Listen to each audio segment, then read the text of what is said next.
I would describe the first episode of Your Honor as being very tense, very moody, very atmospheric, but so far it's a little bit hard to get the measure of this show because in this premiere episode, not that much happened. If you don't know the basic setup for this show, Bryan Cranston is a trial judge, criminal trial judge, and he finds himself in a messy moral dilemma when his son hits the son of Jimmy Baxter, who has a lot of ties to the mob, and flees the scene of the crime. And as he tries to cover this up, he eventually finds himself forced to compromise in his position as a trial judge.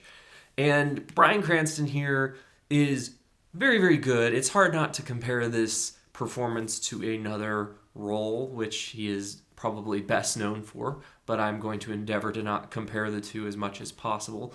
I think that this character is very, very clearly set up to be a good man. I think that the thing that people would bring up with the other role is that Walter White, from the beginning, was not a good man, that he only appeared to be because of his circumstances and because he was trying to seem that way. But here it seems, at least at first, that this character Bryan Cranston is playing is someone who cares about justice, who cares about honor. And that's kind of the interesting pun in the title, Your Honor, is that's obviously how you refer to a judge, but it also has a lot to do with what's at stake in the show. How far will Bryan Cranston's character go to protect his son Adam?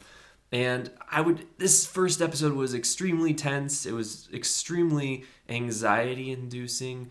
And I would say the directing from Edward Berger, who also directed recently the very, very good Patrick Melrose miniseries for Showtime, so he's returning to Showtime, is exceptional. I felt like there was a ton of mood, a ton of atmosphere. The intensity was off the charts, and there was just a lot of realistic touches. It's a very, very well shot, immaculately produced show, and I'm glad that they set it in New Orleans because I think too many shows have been set in the same 2 or 3 locations lately. New York City, Los Angeles, a couple other places, but it's nice to see this setting being explored, and hopefully they'll get to explore it more in subsequent episodes. But this episode really, like I said, not that much happened. It was mainly the inciting incident of Adam getting in this car accident. And the performance by Hunter Doohan is what creates a ton of the intensity in this episode. You just feel so bad for him as he's struggling with asthma and just very, very stressed. And it's a very, very intense and understandable situation. And the script manages to add lots of realistic touches that ram home how lost in the woods he is. And I think if there was a standout scene this episode for me, it was the moment in which Bryan Cranston finds out for the first time what has happened with his son and he reacts to it. I felt like Bryan Cranston's acting during this scene. There was one moment in particular where he finally realized what his son had done, that his son had fled the scene of the accident, and the way he reacted to that. And there was this realistic touch when he goes to grab his son that I just thought was very, very compelling and really sucked me into the moment. The writing by Peter Moffat, who, he's maybe not the most obvious choice to write a show set in New Orleans, but it's interesting because he did write Criminal Justice, which was the inspiration for The Night Of, and I feel like there are a lot of touches here that kind of remind me of The Night Of. So it'll be interesting to see if this has a similar exploration of the criminal justice system and how it affects particularly minorities in unfair ways. There's glimmers of that in this first episode, particularly in one scene in the courtroom in which Bryan Cranston's judge takes a police officer to task for very, very obviously lying to get a woman convicted who may or may not be innocent, but nonetheless, the fact that this officer is lying is something that does not sit well with Bryan Cranston's character at all.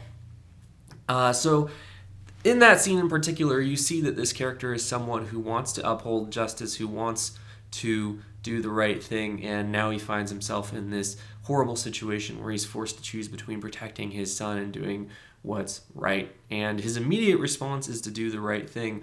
But as the episode goes on, you see him getting pulled deeper and deeper into the murk. And I think that makes the comparisons to Breaking Bad all too obvious. There was one scene in particular where I couldn't help but get Breaking Bad vibes when Bryan Cranston was going through his house and trying to help cover up evidence, and then he went and looked in a trash can and was trying to find an object. And this just reminded me all too much of Walter White and similar scenes in Breaking Bad. But it's not necessarily a bad thing. Obviously, it's not a bad thing to be compared to one of the best shows of the last 10 to 15 years of television. So far, I think it is pretty interesting, but it's a little hard to tell how good or bad it is because, like I said, this episode was kind of the setup. It set up that inciting incident, it set up the stakes, and it gave us a little bit of an introduction to Bryan Cranston's character. But we don't really know how far he'll go to protect his son yet, so that's going to be an interesting thing for this series to explore. But so far, I think it's pretty interesting, and I'm definitely going to check out more episodes, especially since this has quite a good cast. It hasn't appeared yet, but Margo Martindale is among the cast members, as is Carmen Ejogo, and Michael Stuhlbarg as Jimmy Baxter, the father of the boy who dies in this car accident. So those are my thoughts. If you're new to the channel, I'm Drew, by the way. Thanks for watching. If you're interested in seeing more reviews like this one of upcoming shows and of other episodes of Your Honor, please consider subscribing. Thanks so much, and see you next time.